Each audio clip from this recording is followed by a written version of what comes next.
नमस्कार दोस्तों, मैं संजय यादव आप सभी का अपने यूट्यूब चैनल पर हार्दिक स्वागत एवं अभिनंदन करता हूं। आइए दोस्तों, जो हम अपनी प्रीपोजिशन की सीरीज़ को चला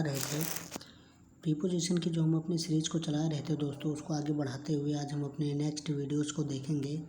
और उसमें हम क्या देखने वाले हैं दोस्तों, आज हम उसमें पढ़ने वाले हैं यूज ऑफ अंडर। किसका यूज पढ़ेंगे दोस्तों?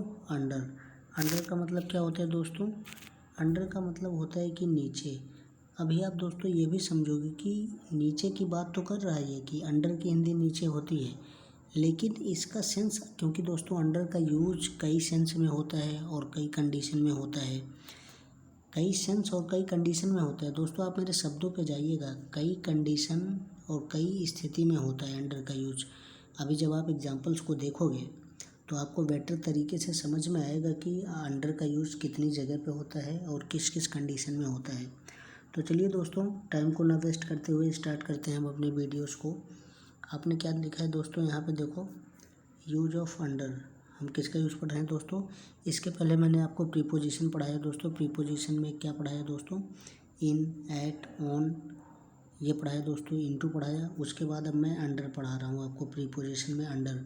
और दोस्तों जो हमारा प्रीपोजिशन है ये बेसिक स्पोकन इंग्लिश में एक धरोहर की तरह काम करता है कि यदि आपको प्रीपोजिशंस के सही यूज पता हैं तो आप इंग्लिश को अच्छे से बोल सकते हो। और दोस्तों मैं आपको एक बात पर हमेशा फोकस कराता हूँ और बार बार अपनी वीडियोज़ में बोलता हूँ कि इंग्लिश के सेंस को समझो दोस्तों। सेंस को समझो कि किस सेंस में किसका यूज़ होगा और जो यूज आप कर रहे हो वो यूज उस कंडीशन में यूज होगा या नहीं। तो दोस्तों मेरे कहने का मतलब है, यदि आप सीरियसली सेंटेंसेस के मीनिंग को समझोगे, उसके सेंस को समझोगे, तो डेफिनेटली आप बहुत ही अच्छे इंग्लिश बोल पाओगे। तो चलिए दोस्तों स्टार्ट करते हैं। आज हम क्या पढ़ रहे हैं? Use of under. अंडर की हिंदी क्या होती है? नीचे। दोस्तों नीचे का मतलब तो बहुत सारा मीनिंग हो सकता है कि घर के नीचे, पेड़ के नीचे, बेड के नीचे, बगीचे में, कहीं भी। नीचे का मतलब आप किसी भी चीज़ के नीचे खड़े हो तो वो नीचे हो गया। लेकिन इसका सेंटेंस आपको ये समझना है कि किस किस सिचुएशन में अंडर का यूज़ कैसे कैसे होता है। तो चलिए देखते हैं। पहला यूज़ हम ये पढ़ते हैं दोस्तों। अंडर का मतलब हमने समझ लिया कि अंडर मतलब नीचे। अब चलिए मैं आपको थोड़ा एग्जांपल दे दूँ इसको पढ़ाने से पहले। देखिए दोस्तों, इसका यूज़ कहाँ होगा अंडर का? मान लीजिए ये कोई क्या है? टेबल है। ये कोई टेबल है, ठीक है दोस्तों। इसके 4 पैर हैं। ये कोई टेबल है। अब ये टेबल होगी और ये इसके जस्ट ठीक नीचे दोस्तों, यानी कि इसका ये जो हिस्सा है ये टेबल के बिल्कुल नीचे का हिस्सा है। ये वाला जो हिस्सा है ये टेबल के नीचे का हिस्सा है। जैसा कि मैं कहूँ दोस्तों, आपके पास मान लीजिए कोई चेयर है। ये आपके पास एक चेयर है, ठीक है दोस्तों। ये क्या है आपके पास? ये आपके पास एक चेयर है। मान लीजिए कि आप इस पे बैठते हो।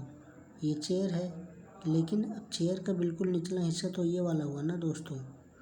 तो जब आप किसी ऐसी वस्तु के नीचे हो, या आप हो सकते हो या कोई वस्तु हो सकती है, वो डिपेंड करता है आपके सेंटेंसेस के ऊपर दोस्तों।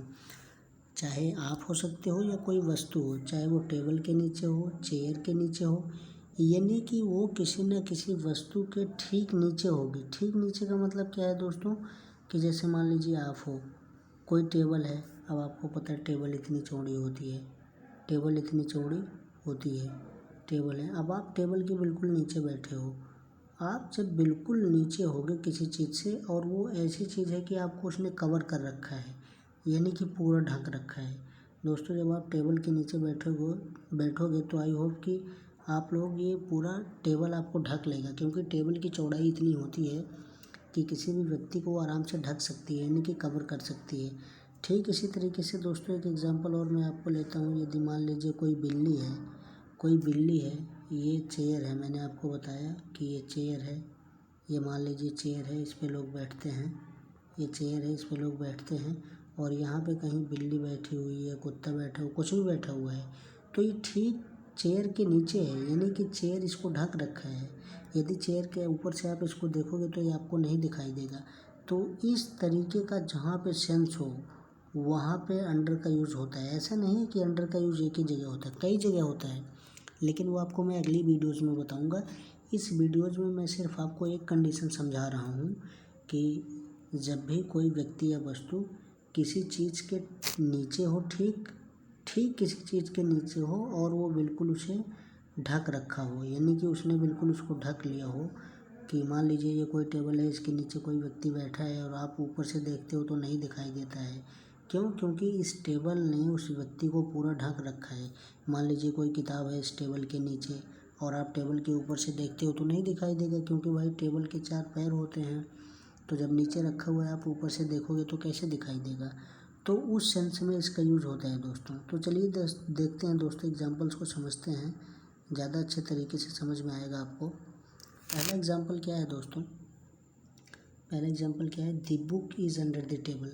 अब आप इसके सेंस को समझने की कोशिश करो। द बुक, मैंने आपको सेंटेंस बनाने की ट्रिक क्या बताई है दोस्तों? सेंटेंस बनाने की ट्रिक क्या बताई है? द बुक, यानी कि सबसे पहले उसकी अंग्रेजी लिखी जाती है जो सेंटेंस में सबसे पहले होता है। तो सबसे पहले यहाँ पे क्या है? बुक। क्योंकि दोस्तों मैंने हिंदी नहीं लिखी। हिंदी ना लिखने का सबसे प्रमुख कारण ये है कि मैं सोचता हूँ कि आप लोग इंग्लिश में ही सोचो।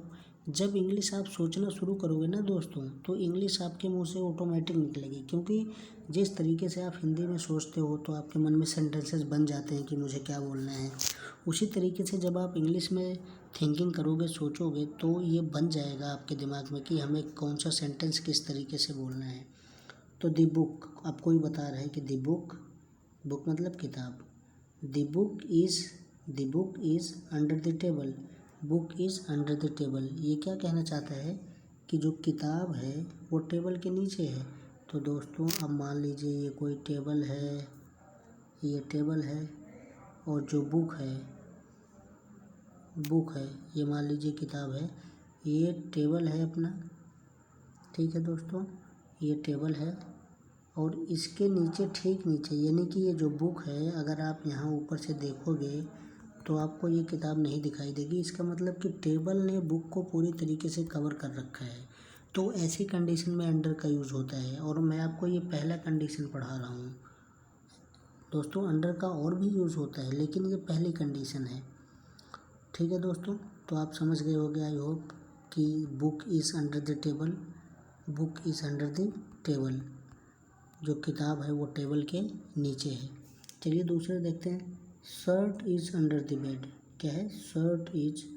शर्ट इज का मतलब है, अंडर का मतलब नीचे, बेड के नीचे, अंडर द बेड का मतलब बेड के नीचे।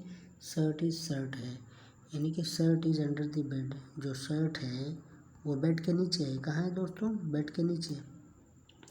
मान लीजिए ये आपका बेड है, ठीक है दोस्तों, ये आपका बेड है, इसके 4 पैर हैं, ये आपका बेड है और आपकी शर्ट हो सकता है गलती से गिर के यहाँ पड़ी हुई हो इस बेड के ठीक नीचे। यानी कि आप बेड के ऊपर से देखोगे तो आपको नहीं दिखाई देगा, लेकिन आप ये बेड के ठीक नीचे पड़ी हुई है, यानी कि बेड ने इसको ढक रखा है। तो वहाँ पे किसका यूज़ करोगे दोस्तों? अंडर का यूज़ करोगे। किसका यूज़ करोगे? अंडर का यूज़ करोगे। चलिए अगला देखते हैं। Phone is under the cooler. क्या? Phone is under the cooler. Under the cooler का मतलब क्या? कूलर के नीचे। अंडर द कूलर का मतलब मान लीजिए दोस्तों ये कोई कूलर है आपका और यहाँ बिल्कुल कूलर के नीचे जस्ट। तो फ़ोन का मतलब फ़ोन, इज का मतलब है, फ़ोन है। फ़ोन इज अगर बोला जाए तो उसकी हिंदी क्या होगी? फ़ोन है। अगर फ़ोन इज बोला जाए दोस्तों, ये जो लिखा हुआ है कि फ़ोन और इज, तो फ़ोन है कहाँ है? Under the cooler. अंडर का मतलब नीचे, अंडर द कूलर, कूलर के नीचे। फ़ोन है अंडर द कूलर, कूलर के नीचे।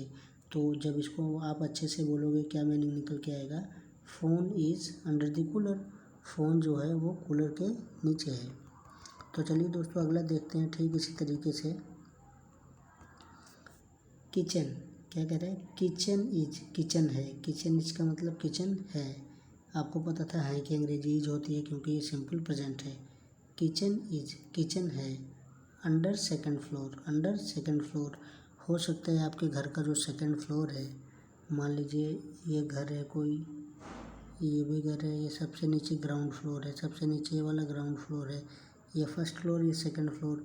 तो ये कह रहा है कि kitchen is under the second floor, यानी कि किचन वो फर्स्ट फ्लोर पे होगा, क्योंकि तभी तो अंडर होगा सेकंड फ्लोर के। तो इस तरीके का सेंस आ रहा है दोस्तों। कुल मिला के आपको ये दिमाग में रख के चलना है दोस्तों कि अंडर का यूज़ तभी होगा जब कोई व्यक्ति या वस्तु किसी वस्तु के ठीक नीचे हो और वो वस्तु से पूरी तरीके से कवर हो, ढका हुआ हो। अगला देखते हैं, cat is sitting. Cat is sitting, आप कहोगे दोस्तों यहाँ पे सिट में SIT सिट में आपने ING का यूज़ क्यों कर दिया। तो दोस्तों कुछ वर्ब्स ऐसी होती हैं दोस्तों जिनका ING फॉर्म में ही यूज़ होता है। कहाँ पे होता है? ING फॉर्म में ही यूज़ होता है। तो कैट इज सिटिंग, बिल्ली बैठी हुई है अंडर द चेयर, चेयर के नीचे। मान लीजिए ये चेयर है दोस्तों, ये चेयर है आपकी, अच्छी वाली चेयर है ये। आप यहाँ पे बैठे हो या आप नहीं बैठे हो, सिर्फ चेयर रखी हुई है। इसके नीचे कौन बैठे? Cat, CAT, cat. इसके नीचे कैट, बिल्ली बैठी हुई है। तो बिल्ली इसके ठीक नीचे बैठी हुई है, क्योंकि अगर आप चेयर के ऊपर से देखोगे तो बिल्ली आपको नहीं दिखाई देगी। उस सेंस में यूज होगा अंडर का कि ठीक नीचे है। कहाँ पे है? ठीक नीचे है और आपको ऊपर से देखने पे नहीं दिखाई देता है। तो इस तरीके का सेंस आएगा दोस्तों। चलिए अगला एग्जांपल्स देखते हैं हम। अगला एग्जांपल्स क्या कहता है कि यू आर सिटिंग। क्या कहता है दोस्तों? You are sitting. क्या कहता है ये कह रहा है कि you are sitting under the table. आप टेबल के नीचे बैठे हो। फिर वही बात आ गई कि ये कोई टेबल है दोस्तों, आप इसके नीचे यहाँ कहीं बैठे हो। यानी कि यदि कोई आपको टेबल के ऊपर से देखे कि तुम कहाँ गए तो तुम नहीं दिखोगे उसको। क्यों? क्योंकि तुम टेबल के नीचे बैठे हो और टेबल ने तुमको पूरा कवर कर रखा है बाकायदा। तो जब भी आप कोई व्यक्ति या कोई वस्तु, जब भी किसी वस्तु, टेबल, बेड, सोफ़ा, कोई भी चीज़ हो गई, एनीथिंग, कोई भी वस्तु के नीचे जब आप ठीक नीचे होगे और आपको वो ऊपर से देखने पे नहीं दिखाई देगा, तो वहाँ पे अंडर का यूज़ होता है। मेरे प्यारे दोस्तों, आई होप कि मैंने आपको जिस वे में समझाने की कोशिश की है आपने ठीक उसी वे में समझा होगा। तो आई होप कि आपको समझ में आया होगा। जाते जाते एक बार क्विक रिवाइज कर देता हूँ मैं। अंडर की हिंदी क्या होती है? नीचे। और एक किस सेंस में यूज़ होता है? जब किसी भी व्यक्ति या वस्तु के ठीक नीचे हो, और जिस भी व्यक्ति या वस्तु के ठीक नीचे है ये, उससे ये पूरा कवर हो। यानी कि जैसे अगर कोई व्यक्ति बेड के नीचे, टेबल के नीचे बैठा हुआ है, तो बेड या टेबल से वो पूरी तरीके से ढका होना चाहिए, दिखना नहीं चाहिए वो। तो उसी कंडीशन में अंडर का यूज़ होगा दोस्तों। तो चलिए पढ़ते रहिए, आगे बढ़ते रहिए। Thank you so much.